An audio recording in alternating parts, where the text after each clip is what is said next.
It's time for College Football Unabridged's obligatory top 25 preseason poll. Since everyone else is doing it, figured I might as well join in. It's a lot harder than you think. No matter what you do, people are going to be upset, but that's the fun of it, right? So I'm going to go from 25 to 1 on my top 25 preseason rankings. 25, I got Fresno State. I don't think anybody's really talking about them. Coming off a 9-3 season last year, the new Pac-12, they should be right up there at the top end of the conference. They should be one of the better teams. Really good program. Looking for them to have a really good year. 24, I got Florida. Again, loaded program as far as talent goes. Can Summerall bring the discipline and just get everything going on the right page? Because if they can, this team could be really dangerous. 23, I got Utah. Kind of more of the same from Utah, even with Coach Scally taking over. Should be a really solid program. 22, I got Clemson. Though there's been a lot of discourse about Clemson and where they should be, where they shouldn't be. Dude, Clemson's a good team. They got a really good, talented roster. Dabo Swinney's a really good coach. I don't care what people say. Putting Clemson at number 22. 21, I got Penn State. Campbell taking over. It's a really workable schedule. It's a Big Ten schedule, so it's difficult, but it's workable. Look for Penn State to have a really good season this year. It's a matter of how much of a step in competition is these Iowa State players going to be taking over at Penn State? Is Penn State going to be okay with the same caliber of play? Iowa State was a good program, but Penn State needs to be better than good. 20, we got Louisville. Brom has been sensational there. He brings up Lincoln Kindholtz. They got a really good run game going. If they can get the receiving core kind of moving along a little bit better, which they shouldn't have a problem throwing the ball. Look for Louisville to possibly even make it to being a playoff team and an ACC championship.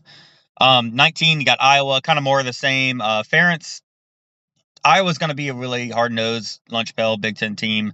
They're going to make you play their game. They're going to grind it down, slow it down, play defense. It's going to be a tricky game anytime you play them.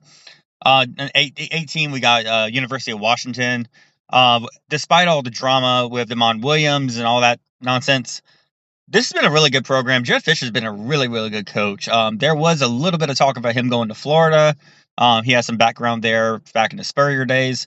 He ends up staying at Washington. If they can get past this whole Damon Williams thing, they should be really solid program. 17, I got Texas Tech. I think they're just, they've been a good program. Last year they had a really good season. Not that I think Brendan Sorsby was this can't miss prospect. I thought he was a little overhyped. So losing him doesn't help. However, you got Hammond there, who's been there. If he can be healthy, he's been in the system. It shouldn't be too much of a drop off, but I'm not ranking them up in the top 10 like some people are doing. At 16, I have SMU. They are losing Casey Woods, who's been their OC. He's going over to he's at Missouri State. But this team is just way too talented with Jennings at quarterback. It's just a solid program there. We were at Lashley. 15, I got Michigan. I think this might be a better Michigan program than it was before with Sharon Moore. Whittingham has been just solid. I mean, he is the most Michigan head coach you can think about if you think about what Michigan wants to be as a program. And him coming over, Jason Beck coming over as the OC. You saw what he did with Devon Dampier. He's coming over there now. He's got Bryce Underwood. If there's going to be somebody who's going to match up with Bryce Underwood and get the best out of him, I think it's going to be Jason Beck, just based off his experience. Look for Michigan to have a pretty good bounce back year, even not that they had a bad year last year. At 14, we got LSU. I'm just not ranking them up that high until we see it. They're probably worth more than 14, but I'm putting them at 14. Kiffin's going to have the offense humming. Matter of they can get all the pieces in there and everybody on the same page. I think they should. I think they will. Schedule's going to be a little tough. 13, I have Alabama. It's kind of a toss up there.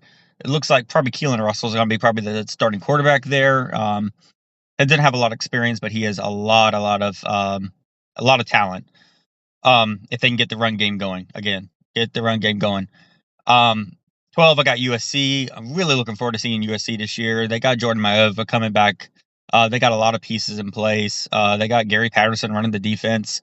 Um, you This has to be a year that USC doesn't just win a bunch of games. They need to really be at the top tier of the Big Ten, and I think they can be.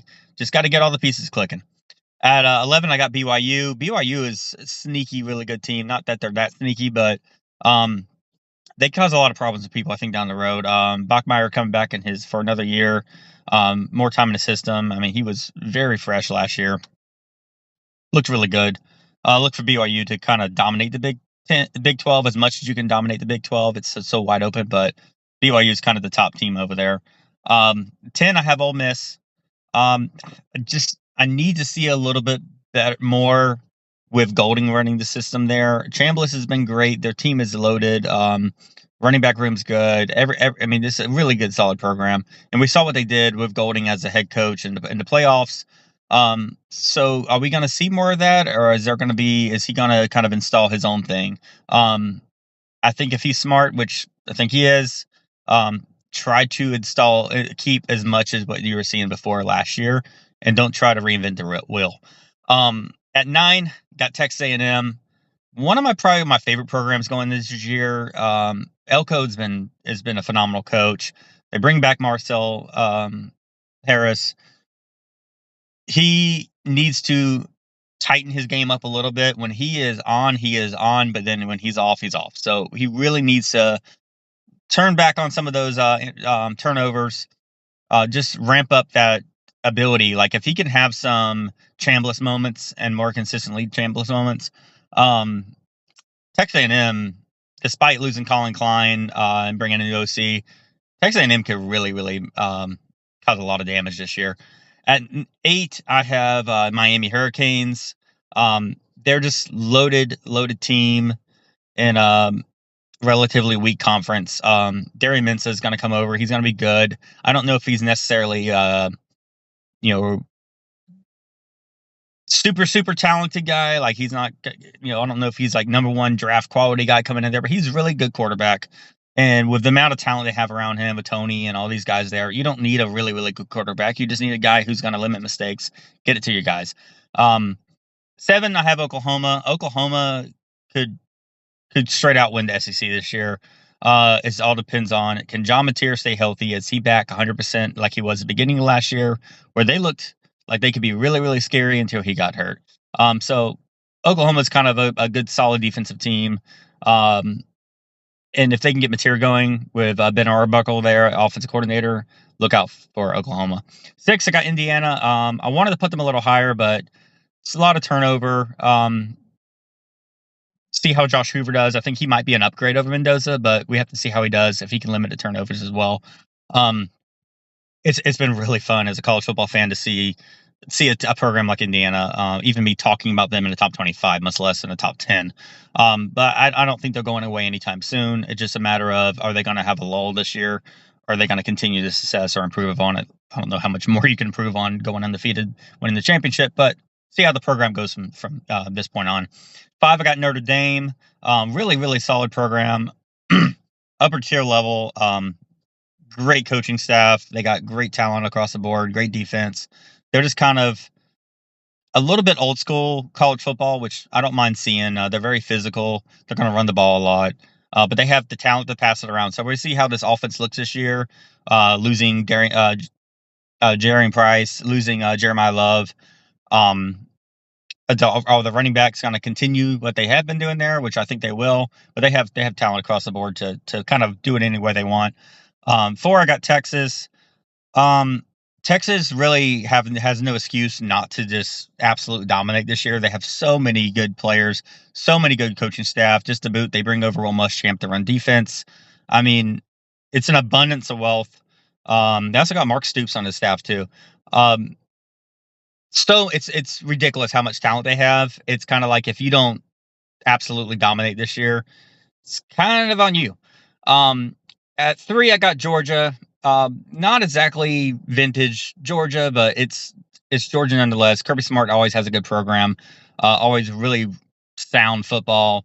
So look for more of the same on that. 2, it really got tough towards the top here. Honestly, any of these 6, 7, 8, 9, 10 teams could have been number one. 2, I go with Ohio State. I don't think they're going away anytime soon. I am interested to see how Arthur Smith, how this system looks. You really can't, again, reinvent the wheel. You got Jeremiah Smith there. You got Julian Sand. You got ridiculous amount of talent everywhere. Running back room, receiving core. It's just wild. So Ohio State at number 2. Number 1, I have Oregon. My hesitancy with putting Oregon at number 1 was them losing both coordinators. However, this team is just way too talented. You probably have the number 1 draft pick next year and Dante Moore. You have Evan Stewart, hopefully coming back full from injury from last year. Talented team. Defense is loaded. Offense is loaded. And maybe you get a little angry Dan Lanning who wants something to prove. So that's my top 25. Obviously, tell me where I'm wrong. Please tell me where I'm wrong. But if you tell me I'm wrong, put your top 25 in the comments too, so we can have some receipts for at the end of the year. Obviously, it's preseason poll, so it doesn't really matter anyway. It's all going to get blown up after the first week, and we're all going to sit here and go, "Oh, how did I not see that? This was going to happen?" Because you can't. It's college football. And that's why we love it.